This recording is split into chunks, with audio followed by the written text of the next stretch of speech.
नमस्कार दोस्तों, स्वागत है आप सभी का हमारे यूट्यूब चैनल में। तो देखिए दोस्तों, एसएससी जीडी एग्जाम 2021 का आज आपका 2 दिसंबर थर्ड शिफ्ट का एग्जाम भी समाप्त हो गया है। और इस वीडियो में आपके लिए शिफ्ट में जितने भी क्वेश्चन पूछे गए थे उन सभी क्वेश्चनों का 100% रियल एनालिसिस लेकर आया हूँ। तो देखिए दोस्तों, वीडियो काफ़ी इंपॉर्टेंट है उन सभी के लिए जिनका भी एसएससी जीडी का एग्जाम आगे होने वाला है, क्योंकि दोस्तों अब एग्जाम में जो क्वेश्चन है रिपीट होने लगे हैं। तो ये नहीं पता है कि शिफ्ट में पूछा गया कौन सा क्वेश्चन आपकी शिफ्ट में भी रिपीट हो जाए। तो इसलिए दोस्तों सारे क्वेश्चनों को आपको याद भी करना है और इस वीडियो को एंड तक जरूर देखना है। चलिए दोस्तों, वीडियो को स्टार्ट करते हैं, लेकिन उससे पहले जो भी लोग चैनल पर नए आ गए हैं चैनल को सब्सक्राइब करके बेल आइकन को प्रेस जरूर करिएगा, ताकि फ्रेंड आपको एसएससी जीडी एग्जाम की 100% रियल एनालिसिस देखने को सबसे पहले मिल सके। चलिए दोस्तों, अब चलते हैं वीडियो की तरफ और देखते हैं कि इस शिफ्ट में आपके किस तरह के प्रश्न पूछे गए हैं। तो देखिए दोस्तों, यहाँ पर क्वेश्चन है जो आपका आज पूछा गया था, एल्फेला जो है ये किसी एक प्रकार के किस पदार्थ का नाम है। तो किसका नाम है ये दोस्तों? फसल का एक जो है प्रकार है उसका नाम है। राइट आंसर आपका फसल हो जाता है इस क्वेश्चन का।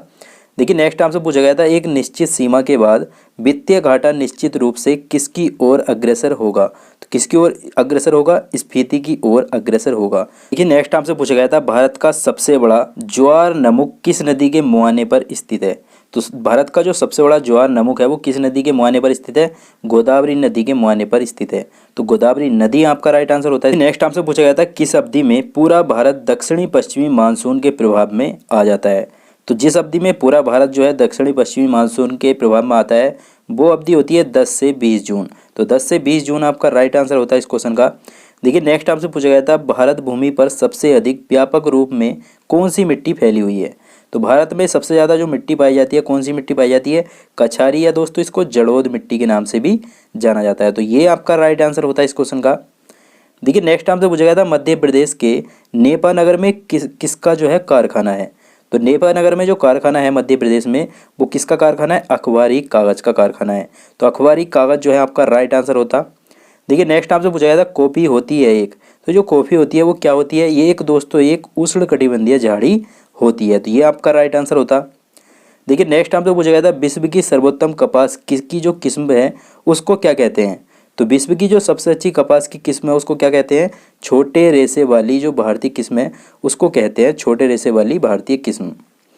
देखिए नेक्स्ट आपसे पूछा गया था, अर्थशास्त्र का जनक किसे कहा जाता है। तो एडम स्मिथ को कहा जाता है अर्थशास्त्र का जनक। देखिए नेक्स्ट पूछा गया था, अर्थशास्त्र में बाजार से क्या अभिप्राय है। तो अर्थशास्त्र में जो बाजार से अभिप्राय होता है, क्या अभिप्राय होता है? प्रतियोगिता की उपस्थिति। तो ये आपका राइट आंसर होता। नेक्स्ट आपसे पूछा गया था, भारत में किस प्रकार की वाणिज्य बैंकिंग व्यवस्था है। तो देखिए भारत में जिस प्रकार की वाणिज्य बैंकिंग व्यवस्था है वो है मिश्रित बैंकिंग व्यवस्था। राइट आंसर आपका ये होता। देखिए नेक्स्ट पूछा गया था, किसके द्वारा भारत सरकार को सर्वाधिक राजस्व प्राप्त होता है। तो भारत सरकार को जो सबसे ज़्यादा राजस्व प्राप्त होता है वो किससे होता है? उत्पादन शुल्क से होता है। तो राइट आंसर आपका ये होता। नेक्स्ट आपसे पूछा गया था, भारत में ऋण नियंत्रण का प्रचालन किसके द्वारा किया जाता है।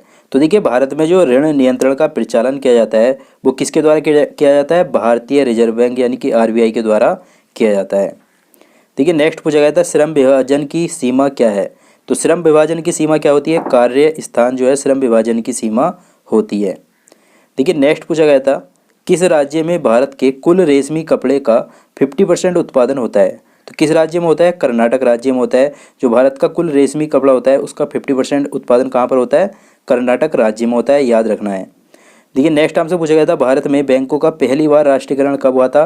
तो सभी को पता होगा कब हुआ था? 1969 में हुआ था। राइट आंसर आपका ये हो जाता।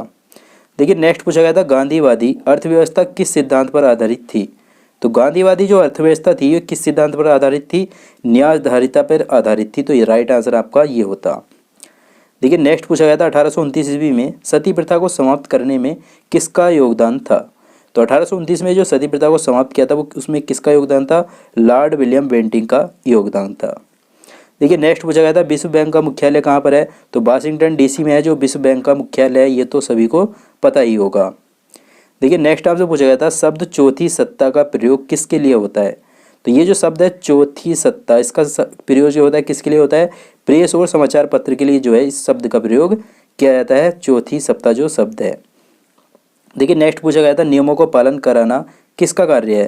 तो नियमों का पालन कराना ये किसका कार्य होता है? न्यायपालिका का कार्य होता है नियमों को पालन कराना। तो न्यायपालिका इस क्वेश्चन का आपका राइट आंसर होता। अब देखिए दोस्तों, रीजनिंग के कुछ क्वेश्चन मुझे मिले हैं तो चलिए इनको भी देख लीजिए। यदि EARTH शब्द को QPMGS के रूप में कोडित किया जाता है तो उसी कोड में HEARTH को कैसे लिखा जाएगा। तो चलिए देखते हैं कि इसको जो है यहाँ पर कैसे किया है इन्होंने। देखिए इस क्वेश्चन में आपको कुछ नहीं करना, सिंपल क्वेश्चन है। यहाँ पर बस आपको ये देखना है कि यहाँ पर इन शब्दों को इसमें जो है घुमा फिरा कर लिखा है, लेकिन इन शब्दों को इसमें लिखा क्या गया है वो आपको यहाँ पर दिख जाएगा। तो चलिए देखते हैं। देखिए सबसे पहले देखते हैं कि हम एच को जो है इन्होंने क्या लिखा है। तो एच हमारा लास्ट में है, तो लास्ट में देखते हैं क्या है, एस है, तो एच को इन्होंने एस लिख दिया। उसके बाद देखते हैं ई को क्या लिखा है, तो ई है जो हमारा वो स्टार्टिंग में है, तो स्टार्टिंग में देखते हैं क्या है, क्यू है, तो ई को क्यू लिख दिया। उसके बाद देखते हैं कि ए को इन्होंने क्या लिखा है, तो ए यहाँ पर दूसरे नंबर पे है। यहाँ पर अगर दूसरे नंबर पे देखेंगे तो पी है, तो पी यहाँ पर हमने लिख दिया। उसके बाद है आर। अब आर देखते हैं कि इसमें इन्होंने क्या लिखा है, तो आर जो है तीसरे नंबर पे है, और तीसरे नंबर पे क्या है यहाँ पर एम है, तो आर को इन्होंने क्या लिखा है, एम लिखा है, तो एम हमने यहाँ पर लिख दिया। उसके बाद देखते हैं कि टी को इन्होंने क्या लिखा है, तो टी यहाँ पर देखना है हमें, तो टी देखिए सेकंड लास्ट नंबर पे है यहाँ पर, तो जी है, तो जी लिख दिया इन्होंने टी को। तो राइट आंसर देखिए इस तरह से करना है, होता है इस क्वेश्चन को। तो राइट आंसर आपको होता है SQPMG, तो ये आपका राइट आंसर हो जाता है इस क्वेश्चन का। अब आगे देखते हैं। देखिए आगे आपसे क्वेश्चन पूछा गया था, ये भी रीजनिंग से ही क्वेश्चन है, और इसी पैटर्न पर आपके जो है क्वेश्चन रीजनिंग के पूछे आ रहे हैं एग्जाम में। तो चलिए देखते हैं। देखिए ACEG अनुपात IKMO समानुपात QSUW अनुपात क्वेश्चन मार्क। तो यहाँ पर ये जो क्वेश्चन मार्क है यहाँ पर बताना है कि क्या आएगा। तो चलिए देखते हैं। देखिए सबसे पहले ए है, ए से आया है आई, ए का कोड 1 होता है और आई का कोड कितना होता है, 9 होता है, यानी कि 8 ऐड किया है। उसके बाद सी का कोड कितना होता है, 3 होता है, उससे आया है के, तो के का कोड 11 होता है, यानी कि इसमें भी 8 ऐड किया है। आगे देखते हैं। देखिए ई का कोड 5 होता है और ई से आया है एम, एम का कोड 13 होता है, तो इसमें क्या किया, इसमें भी 8 ऐड किया। उसके बाद जी का कोड 7 होता है, उससे आया है ओ, ओ कोड होता है 15, तो इसमें भी क्या किया इन्होंने, 8 ऐड किया। अब दोस्तों सभी में 8 ऐड हुआ है इन्होंने, तो आगे भी इसी तरह करना होगा, सभी में क्या करना होगा, हमें 8 ऐड करना होगा। तो चलिए करते हैं। देखिए क्यू में, क्यू का कोड कितना होता है, 17 होता है, 8 ऐड करेंगे तो कितना जाएगा, 25, और 25 किसका कोड होता है, 22 का होता है, तो इस तरह से आ गया। उसके बाद देखते हैं एस, एस का कोड कितना होता है, 19 होता है, इसमें 8 ऐड करेंगे तो ये कितना हो जाएगा हमारे पास, 27। 27 तो किसी का कोड नहीं होता, लेकिन इसमें से क्या करना होगा, हमें 26 माइनस करना होगा, तो बच जाएगा 1, और 1 किसका कोड होता है, ए का होता है। आगे देखते हैं। देखिए उसके बाद है यू, यू का कोड कितना होता है, 21, 8 ऐड करेंगे हो जाएगा 29, और 29 में से क्या करेंगे, 26 माइनस करना होगा, तो ये बच जाएगा हमारे पास 3, और 3 किसका कोड होता है, सी का होता है। अब आगे देखते हैं।